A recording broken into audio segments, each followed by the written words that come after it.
Hello, today's lesson is on proportionality in graphs. And one of our goals is I can discern whether a graph is proportional or non-proportional. And we're going to follow that up with information that we can glean from a graph. So first, we're going to skip this opening graph and go to the one on back. But before we do that, let's get right down to our goal. We're going to compare the two graphs below, and I want you to jot down your observations in the table below, the characteristics that you see. So I'm going to give you, would you please pause the video and write down anything you notice about these graphs and then these graphs. When you're ready, replay the video. So you may have noticed that both of the proportional graphs are straight lines. And that is a characteristic that is absolute when you're looking for a proportional relationship. So we're going to write that we have to have a straight line. So graphs must be straight lines. So that's one of the characteristics of a proportional graph. Now this next characteristic is a little bit subtle. This graph kind of looks a little bit like this graph, and the difference is this graph passes through the center of the graph, and that's known as the origin. And if I added an ordered pair, included the ordered pair, it would be 0, 0. This straight line does not pass through that. In fact, it passes through at 0, and it looks like maybe 3. So a proportional graph must pass through the origin. Must pass through the origin. And when you hear that word origin, I want you to know it just means the point 0, 0. So let's look at our graph briefly on top. And you're going to notice that this graph looks a little bit different than the graph below. This graph is all 4 quadrants. This is quadrant 1, quadrant 2, quadrant 3, and quadrant 4. And quadrant just means 4. This graph has been sectioned off into 4 separate pieces, quadrants. And when we work with quadrant 1, we like to work in that area with the positive numbers on the x-axis and the positive numbers on the y-axis. When we move over to quadrant 2, we have negative numbers on the y-axis and positive numbers on the x-axis. And we're going to get into that more deeply, but right now we're just going to focus on quadrant 1 when we're making our graphs. But it is important for you to see the full coordinate plane. So now let's look at non-proportional graphs. We notice that this non-proportional graph was a straight line. So non-proportional graph could be a straight line, but it cannot pass through the origin. So we're going to write it could be a straight line, but what's important that it does not pass through the origin. And in the future, you're going to see graphs that look like they could be proportional. You see a straight line, but it does not pass through the origin. And again, origin just means the point 0, 0 on the graph. You also notice that the second graph is not even a straight line. It's curved, or it could be a graph that maybe looks like this. You could have a graph that was made of line segments. So I could have this and then upward like this. So we can have multiple straight lines. It doesn't have to necessarily be curved, but we could have, it could be a curved graph, a rounded graph.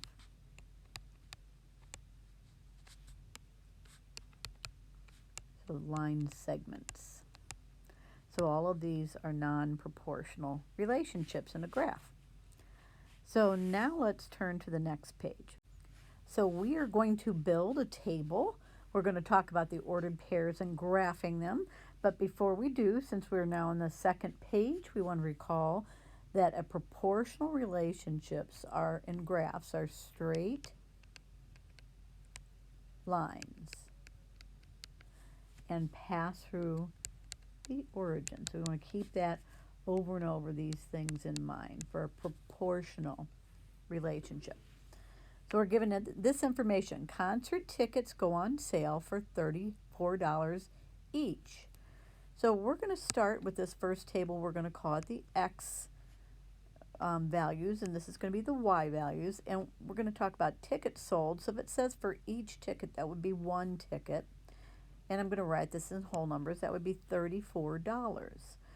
So the nice thing about the X variables is we call this the independent variable, meaning it's not depending on anything. We're just going to make up values. So the easiest values to make up would be 2, 3, 4, 5. We could skip to 10. We could go to 20. These are independent, so we're allowed to kind of make them up. I'm just going to make them consistent and just go right in order. So the Y values now are called dependent because they absolutely depend on what we said for the X value. So now that I have 2 tickets, if each ticket costs $34, I would have to take 2 times $34. So that would be $68. And then for the 3 tickets, well, 3 tickets at $34 each would mean I take 3 times 34. And that would be 102. So I'd like you to continue filling in the Y values by taking 34 times the X values. Please pause the video and restart it when you're ready to go. So hopefully you have these values. Now down here you're going to notice that it says the K value, and they actually gave us the K value right away when they said $34 each. And this is a very important point. Whenever they give us 1, and first of all, if they tell us a proportional relationship, the number next to 1 is actually the K value, because if it goes with 1, then that means that it is the K value. And you can see that we took 34 times each one of these values consistently to get the Y value. So we could continue that, and that's exactly what we did. So now they're asking us to write the ordered pairs. They want us to start with the X value, and an ordered pair, just to remind you, is X and Y. And an ordered pair, even though there's 2 numbers, they form 1 point on a graph. And they're also sometimes referred to as coordinates. So we have 1 is paired with 34, 2 with 68, and again you can pause and finish the rest of the ordered pairs and then check back when you're done. And the ordered pairs came right from the table, just if I wasn't clear here, all the X values with their coordinating matching Y values. And by the way, just a few minutes ago I did forget to write the equation. Let's go ahead and finish that equation up. It would be Y equals 34X, and we used it up here as 34X times 34 times X equals Y. It's okay to write it, in fact it's preferred to write it this way. So now that we have this, they want us to build a graph. So because they haven't given us any scale, I'm going to go ahead and start. We always start, this would be considered 0, and so I'm going to go 1, 2, 3, 4, 5, 6, 7, 8, 9, and 10. And if it's not clear, this is our x-axis. So now let's look at our y values. It would be silly to start at 1, 2, 3, 4 in increments of 1 because we're actually starting at 34. So I'm going to use a scale of 34, meaning I'm going to, as long as I'm consistent, I'm going to make each one of these lines go up by 34. So this would be 34, and plus another 34 would have 68, plus another 34 would be 102.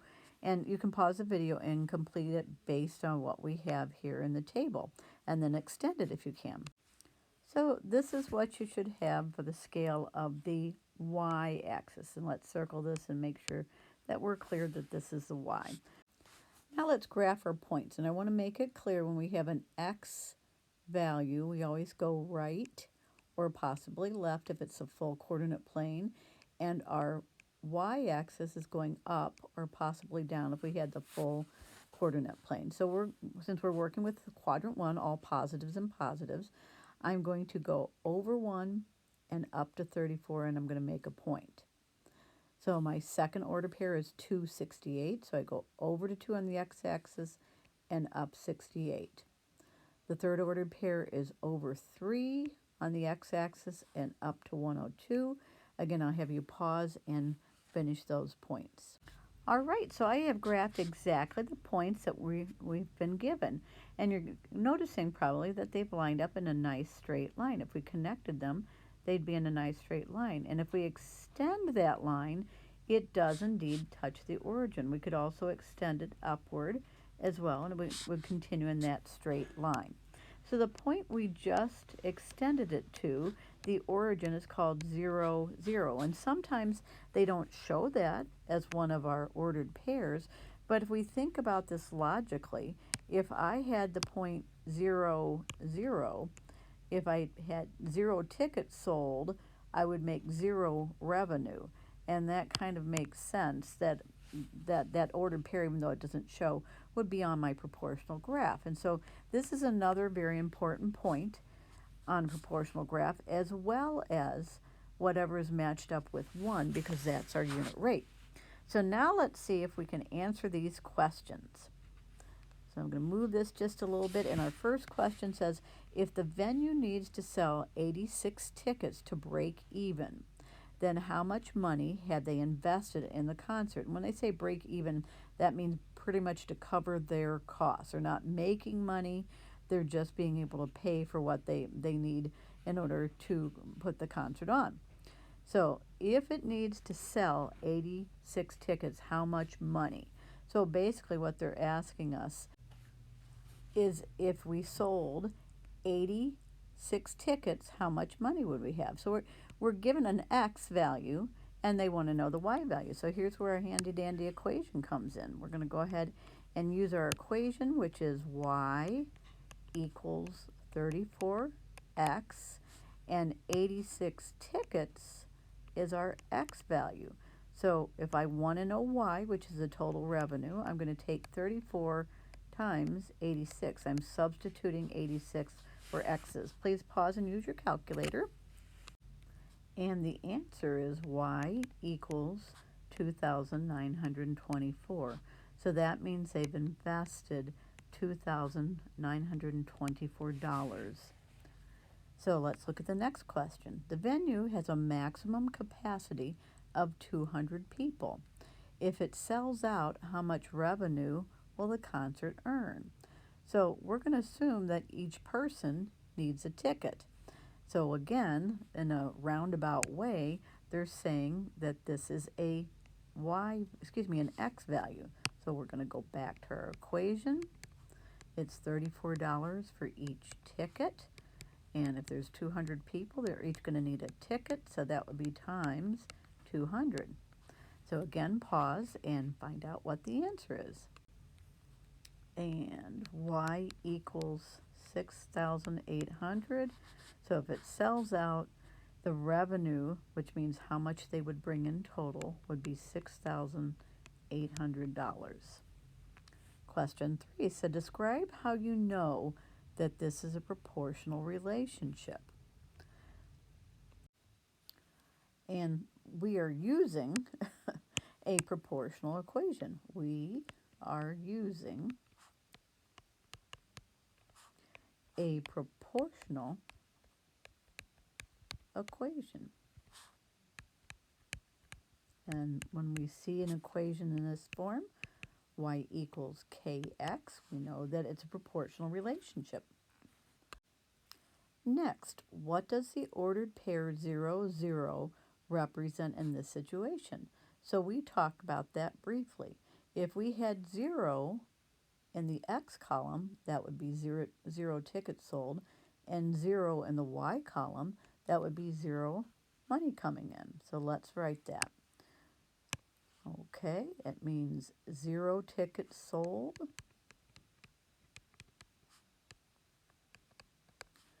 and $0 earned. And finally, our last question, what does the ordered pair 6, 204 represent in this situation? Well, just like the 0, 0, the origin, 6 would be tickets sold, and 204 would be the amount of revenue. So let's write that. 6 tickets sold and $204 earned. So thank you for watching. I know this was a long lesson, and we'll continue our next lesson by finding the unit rate in a graph once it's already given to us. Bye-bye.